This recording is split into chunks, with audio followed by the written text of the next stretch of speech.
দেখো আমাদের জন্য আইএসএল এ প্রত্যেকগুলি ম্যাচ, কোনো ম্যাচ বলবো যে ইজি না, প্রত্যেকগুলি ম্যাচ যেটা হয় সেটা টাফ ম্যাচ হয় এবং সেখানে ফাইটিং ম্যাচ গুলি হয় খেলা।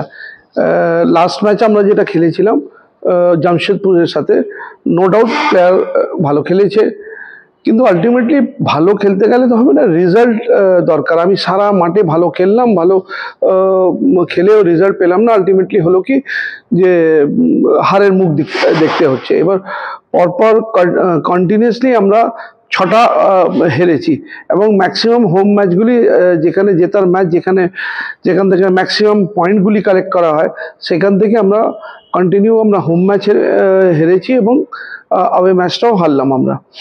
তো সেই ক্ষেত্রে আমি বলবো যে আমাদের কোচকেও স্ট্র্যাটেজি ঠিক করা উচিত এবং কোচকে বোঝা উচিত যে এটা তো কর্পোরেট ক্লাব না, এটা সাপোর্টার বেস ক্লাব। আমি বারবারই বলে আসছি এটা। এবং এখানে যারা আমাদের ইনভেস্টরগুলি আছে তাদেরও তো কিছু থাকে, আশা থাকে, তাদের এক্সপেকটেশন থাকে যে আমি কিছু দিচ্ছি, তার বিনিময়ে, তার বদলে আমরা কিছু রিটার্ন নেব। তো তালি তো এক হাতে বাজে না, দু হাতে। Happiness comes from both end. সেখানে আমাদের ইনভেস্টররাও হতাশ হয়ে যাচ্ছে। তো সেটাই আমরা ভাবছিলাম যে যদি রেজাল্ট ভালো না হয় তাহলে আমার মনে হয়, আমার এটা ছিল যে কোচকে বদল করে দিতে গেলে আমার মনে হয় ভালো হয়।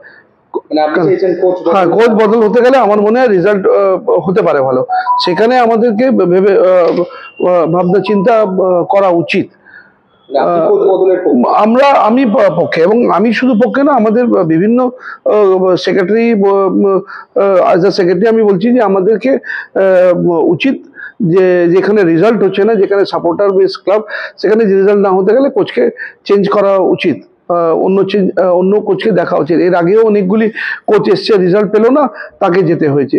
ইস্ট বেঙ্গলে সেটা হয়েছে এবং বিভিন্ন ক্লাবে এটা হয়। সেক্ষেত্রে আমার মনে হয় ইনভেস্টরকেও একটু বোঝা উচিত এবং ইনভেস্টরের সাথে বসে আমাদেরকে আলোচনা করে এই একটা সিদ্ধান্ত নিতে হবে যে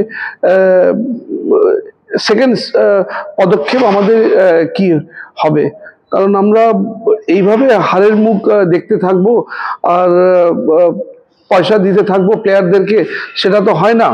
ব্যাপারে যেটা আমাদের কাছে বারবার আমাদের কাছে ফোন আসছিল, একটা ছিল যে কোচ পদত্যাগ করে দিয়েছে। তো আমরা বললাম যে আমরা জানি না যে কোচ পদত্যাগ করে দিয়েছে নাকি, আমরা এটা জানি না। যদি পদত্যাগ করে দিয়ে থাকে তার মানে তার মান সম্মান বেঁচে যাবে এবং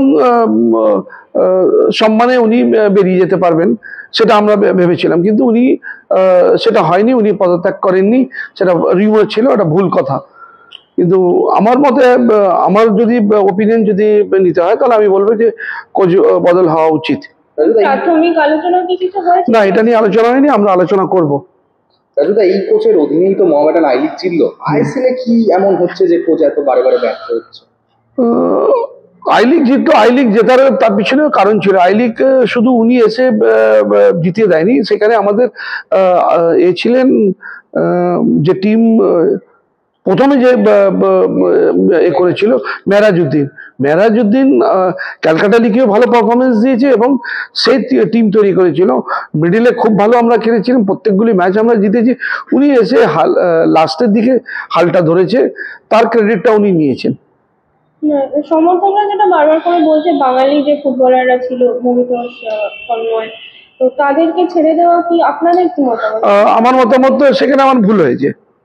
আমার যদি মতামত যদি চাও তাহলে আমি বলবো যে সেটা ভুল হয়েছে।